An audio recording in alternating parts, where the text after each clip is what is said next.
हम लोग intermediate sent up examination 2025 के होम साइंस के बिल्कुल ओरिजिनल क्वेश्चन पेपर का आंसर की देखेंगे, ठीक है, जिसमें केवल ऑब्जेक्टिव का आंसर की देखेंगे।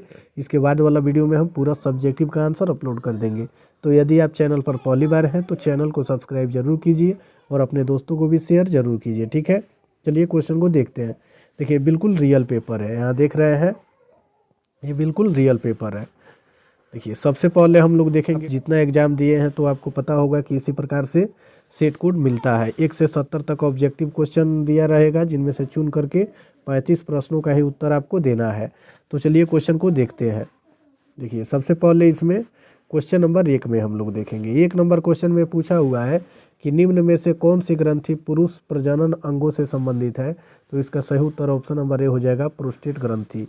दूसरा नंबर क्वेश्चन में देखेंगे, इसमें दिया हुआ है कि महिला प्रजनन तंत्र है। तो 2 का सही उत्तर ऑप्शन नंबर डी हो जाएगा, इनमें से सभी। चलिए फिर आगे वाला क्वेश्चन देखेंगे। 3 नंबर क्वेश्चन में दिया हुआ है,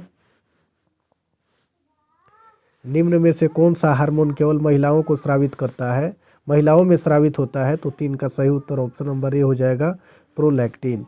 चलिए फिर आगे वाला क्वेश्चन देखेंगे। 4 नंबर में, रजोधर्म या मासिक धर्म स्त्रियों में सामान्यतः कब समाप्त हो जाता है। तो इसका सही उत्तर 4 का ऑप्शन नंबर हो जाएगा डी, 45 से 50 वर्ष। चलिए फिर आगे वाला क्वेश्चन देखेंगे। क्वेश्चन नंबर 5 में दिया हुआ है, कौन सी ग्रंथि वृद्धावस्था में लुप्त हो जाती है। तो 5 का सही उत्तर ऑप्शन नंबर डी हो जाएगा, थाइमस ग्रंथि। चलिए फिर आगे वाला क्वेश्चन, क्वेश्चन नंबर 6 में दिया हुआ है कि पीयूष ग्रंथि से निकलने वाले हार्मोन को कौन सी ग्रंथि नियंत्रित करती है। तो 6 का सही उत्तर ऑप्शन नंबर सी हो जाएगा, हाइपोथैलेमस ग्रंथि। चलिए फिर आगे वाला क्वेश्चन, 7वां नंबर क्वेश्चन में, कौन सी ग्रंथि से स्रावित हार्मोन रुधिर में कैल्शियम स्तर को नियंत्रित करता है। तो 7 का सही उत्तर ऑप्शन नंबर ए हो जाएगा, पैराथायराइड ग्रंथि। चलिए 8वां नंबर क्वेश्चन को देखेंगे। 8वां नंबर क्वेश्चन में दिया हुआ है कि निम्नलिखित में से कौन सी ग्रंथि इंसुलिन स्रावित करती है। तो 8 का सही उत्तर ऑप्शन नंबर सी हो जाएगा, अग्नाशय। फिर आगे वाला क्वेश्चन देखेंगे। क्वेश्चन नंबर 9 में दिया हुआ है, मासिक चक्र के किस दिन अंडा का उत्सर्जन होता है। तो 9 का सही उत्तर ऑप्शन नंबर बी हो जाएगा, 12 से 14वां दिन। चलिए फिर आगे वाला क्वेश्चन देखेंगे। क्वेश्चन नंबर 10 में दिया हुआ है कि अंडाशय से अंडे के बाहर निकलने की क्रिया कहलाती है। तो इसका सही उत्तर 10 का ऑप्शन नंबर ए हो जाएगा, अंडोत्सर्ग। चलिए फिर आगे वाला क्वेश्चन, क्वेश्चन नंबर 11 में दिया हुआ है कि हाथ धुलाई के कितने चरण होते हैं। तो 11 का सही उत्तर ऑप्शन नंबर सी हो जाएगा, 6। चलिए फिर आगे वाला क्वेश्चन देखेंगे। 12 नंबर क्वेश्चन में दिया हुआ है कि निम्नलिखित में से कौन जल को प्रदूषित करता है। तो 12 का सही उत्तर ऑप्शन नंबर डी हो जाएगा, इनमें से सभी। फिर 13 नंबर क्वेश्चन को देखेंगे। इसमें दिया हुआ है कि गांव की सफाई से क्या लाभ है। तो 13 का सही उत्तर ऑप्शन नंबर डी हो जाएगा, इनमें से सभी। चलिए फिर आगे वाला क्वेश्चन, 14 नंबर क्वेश्चन में है कि श्वसन तंत्र से संबंधित बीमारी किस प्रकार के प्रदूषण के कारण होती है। तो इसका सही उत्तर 14 का ऑप्शन नंबर सी हो जाएगा, वायु प्रदूषण। चलिए फिर आगे वाला क्वेश्चन, क्वेश्चन नंबर 15 में हम लोग देखेंगे, जल की संरचना होती है। तो 15 का सही उत्तर ऑप्शन नंबर डी हो जाएगा, हाइड्रोजन एवं ऑक्सीजन से। चलिए फिर आगे वाला क्वेश्चन देखेंगे। 16 नंबर क्वेश्चन में है, स्वच्छता के किस कार्य में जल की अधिकतम आवश्यकता होती है। तो 16 का सही उत्तर ऑप्शन नंबर बी हो जाएगा, कपड़े धोना।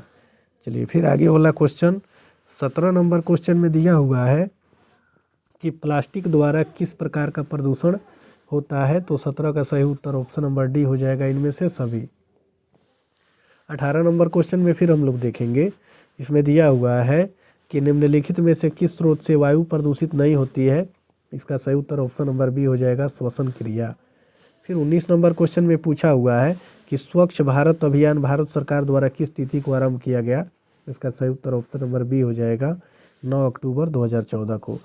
चलिए फिर आगे वाला 20 नंबर क्वेश्चन में देखेंगे। इसमें दिया हुआ है कि टाइफाइड बीमारी किसके संदूषण से होती है। तो इसका सही उत्तर 20 का ऑप्शन नंबर सी हो जाएगा, ए और बी दोनों, यानी जल और भोजन, इन दोनों के कारण टाइफाइड की बीमारी फैलती है। चलिए फिर आगे वाला क्वेश्चन देखेंगे। क्वेश्चन नंबर 21 में है कि स्वस्थ रहने के लिए हमें क्या खाना चाहिए। तो इसका सही उत्तर ऑप्शन नंबर सी हो जाएगा, ए और बी, पौष्टिक भोजन और संतुलित भोजन। चलिए फिर आगे वाला क्वेश्चन देखेंगे। 22 नंबर क्वेश्चन में है, आहार आयोजन के लिए निम्न में से क्या आवश्यक नहीं है। तो 22 का सही उत्तर ऑप्शन नंबर बी हो जाएगा, रसोइये की विशेषता। चलिए फिर आगे वाला क्वेश्चन देखेंगे 23 नंबर में। इसमें दिया हुआ है कि कौन सा पोषक तत्व शरीर में नई कोशिकाओं के निर्माण में मदद करता है, तो 23 का सही उत्तर ऑप्शन नंबर ए हो जाएगा, प्रोटीन। चलिए फिर आगे वाला क्वेश्चन देखेंगे। क्वेश्चन नंबर 24 में दिया हुआ है कि लौह तत्व की कमी से कौन सा रोग हो जाता है, तो 24 का सही उत्तर ऑप्शन नंबर सी हो जाएगा, खून की कमी। चलिए फिर 25 नंबर क्वेश्चन में दिया हुआ है कि निम्नलिखित में से कौन खाद्य अपमिश्रण का प्रभाव है, तो 25 का सही उत्तर ऑप्शन नंबर डी हो जाएगा, इनमें से सब। नंबर क्वेश्चन में है कि खाद्य पदार्थों का संरक्षण किया जा सकता है, तो इसका सही उत्तर ऑप्शन नंबर डी हो जाएगा, इनमें से सभी। चलिए 27 नंबर क्वेश्चन को देखेंगे। इसमें दिया हुआ है कि एक मार्क निम्न में से किससे संबंधित है, तो इसका सही उत्तर ऑप्शन नंबर ए हो जाएगा, गुणवत्ता। चलिए फिर आगे वाला क्वेश्चन देखेंगे 28 नंबर में। इसमें दिया हुआ है खाना पकाने की कौन सी विधि सबसे कम स्वास्थ्यप्रद है, तो इसका सही उत्तर 28 का ऑप्शन नंबर ए हो जाएगा, गहरा तलना। चलिए फिर आगे वाला क्वेश्चन नंबर 29 में दिया हुआ है कि कौन सा पोषक तत्व प्रति ग्राम सबसे अधिक ऊर्जा प्रदान करता है, तो इसका सही उत्तर ऑप्शन नंबर ए हो जाएगा, वसा। 30 नंबर क्वेश्चन को देखेंगे। 30 नंबर क्वेश्चन में है भोजन पकाने से निम्न में से क्या नहीं बदलता है, तो 30 का सही उत्तर ऑप्शन नंबर डी हो जाएगा, इनमें से कोई नहीं। चलिए फिर आगे वाला क्वेश्चन 31 नंबर में है आहार आयोजन में निम्न में से कौन सी अवधि सम्मिलित नहीं है, तो इसका सही उत्तर ऑप्शन नंबर डी हो जाएगा, रोग की अवस्था। चलिए फिर आगे वाला क्वेश्चन 32 नंबर क्वेश्चन में है खाद्य संचालक के किस पहलू से खाना बनाना प्रभावित नहीं होता, तो 32 का सही उत्तर ऑप्शन नंबर डी हो जाएगा, इनमें से सभी। चलिए फिर 33 नंबर क्वेश्चन को देखेंगे। इसमें दिया हुआ है जैम जेली बनाने में आहार संरक्षण की किस विधि का प्रयोग होता है, तो 33 का सही उत्तर ऑप्शन नंबर डी हो जाएगा, रासायनिक पदार्थों का। 34 नंबर क्वेश्चन में हम लोग देखेंगे। इसमें दिया हुआ है कि भोजन विषाक्त होने का कारण है, तो 34 का सही उत्तर ऑप्शन नंबर डी हो जाएगा, इनमें से सभी। चलिए फिर आगे वाला क्वेश्चन नंबर 35 में है कि निम्नलिखित में से कौन सा ISI चिन्हित उत्पाद है, तो 35 का सही उत्तर ऑप्शन नंबर ए हो जाएगा, गैस चूल्हा। चलिए फिर आगे वाला क्वेश्चन देखेंगे। 36 नंबर क्वेश्चन में दिया हुआ है निम्न में से कौन सा अपमिश्रण का एक प्रकार है, तो 36 का सही उत्तर ऑप्शन नंबर डी हो जाएगा, इनमें से सभी। आपको 1 से 35 तक ही क्वेश्चन बनाना था, तो 1 से 35 तक का आंसर की इसमें दे दिए, ठीक है। इसके बाद वाला वीडियो में पूरा सब्जेक्टिव का आंसर अपलोड कर देंगे, तो चैनल को सब्सक्राइब जरूर कर लीजिए और अपने दोस्तों को भी शेयर जरूर कीजिए।